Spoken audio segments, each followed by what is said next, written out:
વિદ્યાર્થી મિત્રો, ચેપ્ટર 10નું ઉદાહરણ 4. દરિયામાં 1000 મીટર ઊંડાઈએ નિરપેક્ષ દબાણ કેટલું હશે? એચ આપ્યું છે. 1000 મીટર, ચોપડીમાં આને જો તો લખી દે 1 કિલોમીટર. નિરપેક્ષ દબાણ કેટલું હશે? પી શોધવાનું છે. બીજું ગેજ દબાણ શોધવા કીધું, પી માઇનસ પીએ શોધવા કીધું. અંદરના ભાગમાં વાતાવરણનું દબાણ જળવાયેલ હોય તેવી સબમરીનની 20 સેન્ટીમીટર ગુણ્યા 20 સેન્ટીમીટર બારી પર આ ઊંડાઈએ લાગતું બળ કેટલું હશે? એક બારીનું ક્ષેત્રફળ આપેલું છે 20 ગુણ્યા 20 સેન્ટીમીટર સ્ક્વેર, એટલે કે 400 સેન્ટીમીટર સ્ક્વેર. આનો અર્થ થવાનો 400 ગુણ્યા 10⁻⁻4 મીટર સ્ક્વેર. 2 મીંડા કાઢી નાખો. 4 × 10⁻²મીટર સ્ક્વેર. એફ શોધવાનું છે. પહેલો પ્રશ્ન છે નિરપેક્ષ દબાણ. નિરપેક્ષ દબાણ P બરાબર PA પ્લસ H રો જી. કિંમત મૂકી દઈએ 1.01 × 10⁵. આપણે થોડું નીચે લઈ લઈએ. P બરાબર 1.01 10⁵ પ્લસ H 1000, ઘનતા રો 1000 ઇન્ટુ જી. આપણે ઘનતા એ લોકોએ આપી છે, આપણી ઘનતા નહીં ચાલશે. રો આપ્યા છે 1.03 × 10⁵ કિલોગ્રામ પર મીટર ક્યુબ. એટલે અહીંયા લખવું પડશે 1.03 × 10⁵ ઇન્ટુ જી. જી આપણને આપ્યા છે 10, એટલે 1.01 10⁵ પ્લસ, હવે ધીમેથી 3 ને 3 6 ને 1 7. બને? અથવા એક કામ કરો, આપણે 7ની જરૂર નથી, 5 જ જોઈએ. તો એકવાર લખી દો 1.03 × 10⁵. હવે 10⁵ બહાર કાઢો. 1.01 પ્લસ 1.03 × 10⁵ મારો કોઈક મિત્રને ખ્યાલ હોય ને તો એ ડાયરેક્ટ અહીંયા 5 જ લખે. 100 ને આની સાથે ગુણી દે એટલે 103 થઈ જાય. પણ આપણે સમજવા પ્રયત્ન કરીએ. 3 4 5 6 7 એટલે 7 લખ્યા. આ 5 બહાર કાઢી દે. 5 ને 2 7. હવે 100 ને આની સાથે ગુણું તો શું થાય? 1.01 પ્લસ 103 ઇન્ટુ 10⁵. મારા કેટલાક મિત્ર તો લખશે 2.04. આમ સરવાળો કરા, 10⁻2 નહીં જોઈ. 104.01 × 10⁵ પાસ્કલ. 104 વાતાવરણ લગભગ દબાણ થવાનું છે, એના કરતાં લગભગ 104 ગણું દબાણ આવશે. ગેજ દબાણ. ગેજ દબાણ એટલે શું? નિરપેક્ષ ઓછા વાતાવરણ.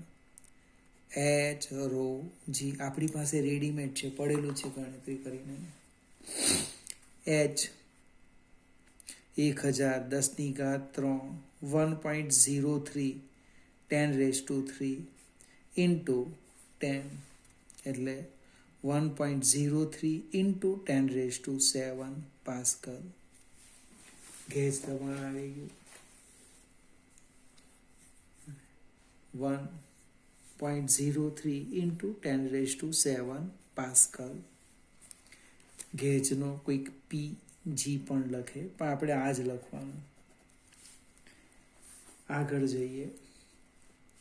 હવે જે પેલી બારી છે, બારીની વાત કરું. આ રીતની છે. એ બારીમાં અંદરની બાજુ વાતાવરણનું દબાણ છે, અને જે બહારની બાજુ છે એ વાતાવરણ પ્લસ પેલા H ઊંચાઈનો સ્તંભ. અને એટલે દબાણનો તફાવત જો લખવું હોય, અને દબાણનો બારી પર લાગતું દબાણ જો લખવું હોય તો કેવી રીતે લખાય? જો બારી પર લાગતું દબાણ. હવે દબાણ, બહારનું દબાણ વધારે છે, કેટલું? PA plus H ρg minus PA. અંદરનું દબાણ PA છે, અંદર લખ્યું છે ને, અંદરનું વાતાવરણનું દબાણ જળવાઈ રહે, એટલે એ કેટલું આવવાનું? H ρg. આપણે હમણાં જસ્ટ ગણતરી કરી, 1.03 × 10⁷ પાસ્કલ. હવે આ જે દબાણ છે એ દબાણ વડે કેટલું બળ લાગે, એના વડે લાગતું બળ શોધીએ. તો બળ કેવી રીતે શોધવાના? તો F બરાબર દબાણ ગુણ્યા ક્ષેત્રફળ. દબાણ બરાબર બળ ભાગ્યા ક્ષેત્રફળ. કિંમત મૂકી દેવું. 1.03 × 10⁷ એ 4 × 10⁻². એટલે ગણતરી કરો.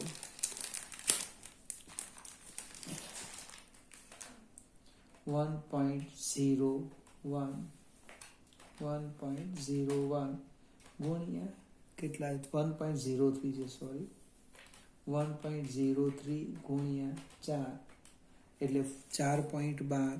ડાયરેક્ટ થતે પાછું ગણતરી કરવા ગયો. 10⁵ ન્યૂટન. એટલે જે સબમરીન છે એ સબમરીનની બારી પર આટલું બળ લાગશે. એની રચના કરે ને, કેટલી ઊંડાઈએ જવાના છે તે આ બળ સહન કરે એને અનુરૂપ એને તૈયાર કરવામાં આવે. સેજ આગળ જઈએ. 5મો એક્ઝામ્પલ.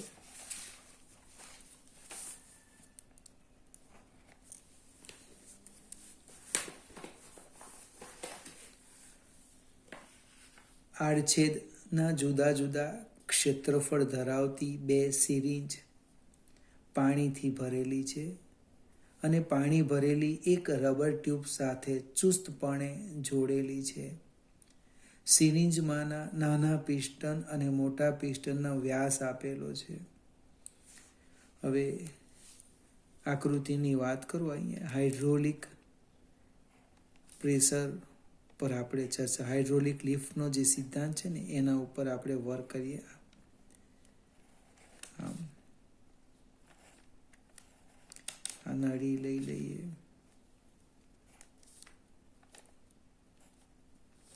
હવે નાના માટે આપણે 1 લખીશું. નાના પિસ્ટનનો વ્યાસ એટલે D1 1 સેન્ટીમીટર છે, એટલે ત્રિજ્યા આવે 0.5 સેન્ટીમીટર, એટલે કે 0.5 × 10⁻² મીટર. અને મોટાનો વ્યાસ આપ્યો છે 3 સેન્ટીમીટર. 3/2 1.5 સેન્ટીમીટર. ડાયરેક્ટ લખી દઈએ, -2 મીટર. ખ્યાલ આવશે ને? 3/2 એટલે 1.5 સેન્ટીમીટરની જગ્યાએ આ રીતે લખી દીધું. હવે જ્યારે નાના પિસ્ટન પર 10 ન્યૂટનનું બળ લગાડવામાં આવે, F1 10 ન્યૂટન, ત્યારે મોટા પિસ્ટન પર કેટલું બળ લાગે F2 શોધવાનું છે. હવે દબાણ તરલ પ્રસરણનો જે નિયમ છે એ પ્રમાણે હું લખું છું. P1 બરાબર P2. P1 F1/A1 F2/A2. ક્ષેત્રફળનું પણ સૂત્ર લખી દઈએ. πr1² F2/πr2². લગભગ પાઈ નીકળી જશે. એટલે F2 આવશે F1 R2 square by R1 square. F1 10 R2 square 1.5 નો વર્ગ ગુણ્યા 10 ની ઘાત -4. એકમ ન બદલતે તો બી ચાલતે. 0.5 નો વર્ગ ગુણ્યા 10 ની ઘાત -4 એટલે કે 10 ગુણ્યા 2.25 15 નો વર્ગ 225 છેદમાં 0.5 નો વર્ગ 0.25 અને આપણે સાદું રૂપ આપી દઈએ. 10 ડાયરેક્ટ અપાયું છે 10 ગુણ્યા 2.25 ભાગ્યા 0.25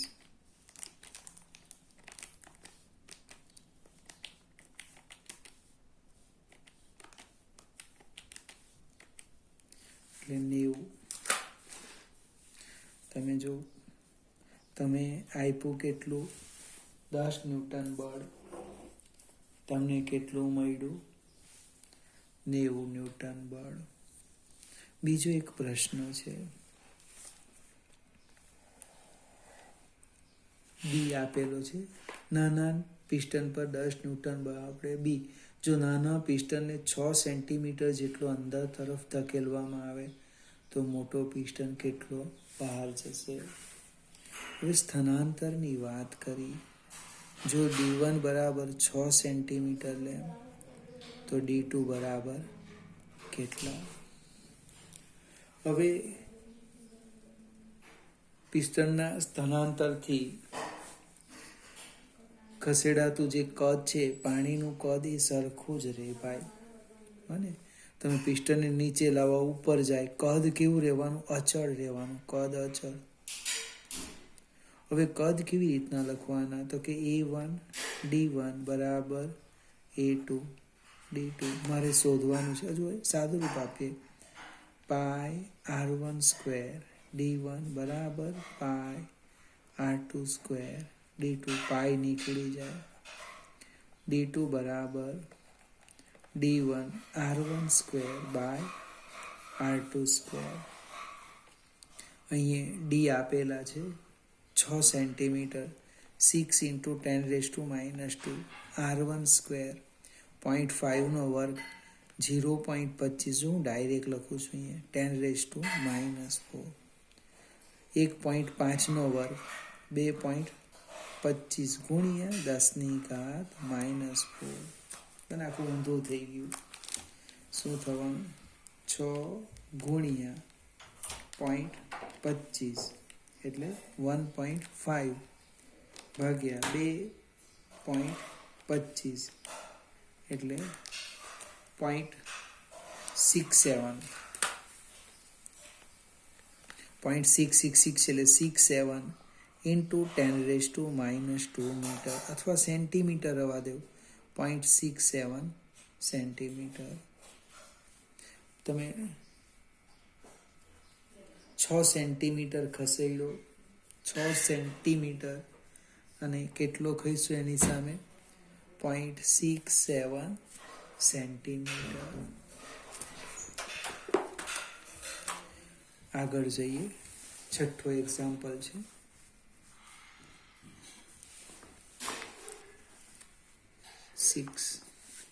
એક કાર લિફ્ટમાં 5 સેન્ટીમીટર ત્રિજ્યા ધરાવતા એક નાના પિસ્ટન પર સંકોચિત હવા દ્વારા F1 બળ લગાડવામાં આવે છે. આ દબાણ 15 સેન્ટીમીટર ત્રિજ્યા ધરાવતા બીજા પિસ્ટન સુધી પ્રસરે છે. જો ઊંચકવામાં આવતી કારનું દળ આટલું હોય તો F1 ની ગણતરી કરો. આ કાર્ય સંપન્ન કરવા માટે જરૂરી બળ કેટલું હશે? જો આની નાની સરખી આકૃતિ દોરીએ, જરૂરી જ નથી પણ સમજવા માટે ખ્યાલ આવશે. આ રીતના ફિગર થશે.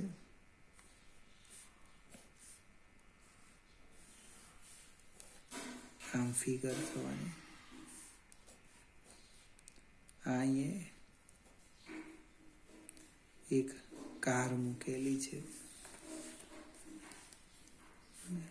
પછી કંઈક આપ્યું છે એ લખીએ. આપણે R1 નાના માટે 1 લખીશું. 5 સેન્ટીમીટર સ્ક્વેર, સેન્ટીમીટરમાં જ રવા દઈએ. અને R2 15 સેન્ટીમીટર. જે કારને ઊંચકવાના છે, 1 મિનિટ, એ કારનું દળ આપેલું છે એમ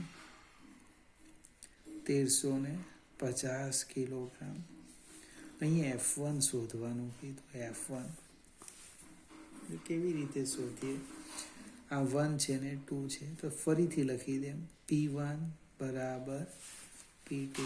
P1 એટલે શું? F1 by A1, F2 by A2. F1 by A1 pi R1 square, F2 pi R2 square. જો પાઈ ને પાઈ નીકળી જાય તો F1 કેટલા થાય? F2 ની જગ્યાએ લખવાના આપણે mg R1 square by R2 square. ખ્યાલ આવશે કે નહીં આવશે? આપણે આગલા દાખલામાં F1 આપેલું હતું અને F2 શોધ્યું. અહીંયા F2 આપેલું છે અને F1 શોધવાનું છે. એટલે કે 1350 ગુણ્યા 9.8. R1 સ્ક્વેર જો સેન્ટીમીટરમાં રવા દીધા છે 25/15 225.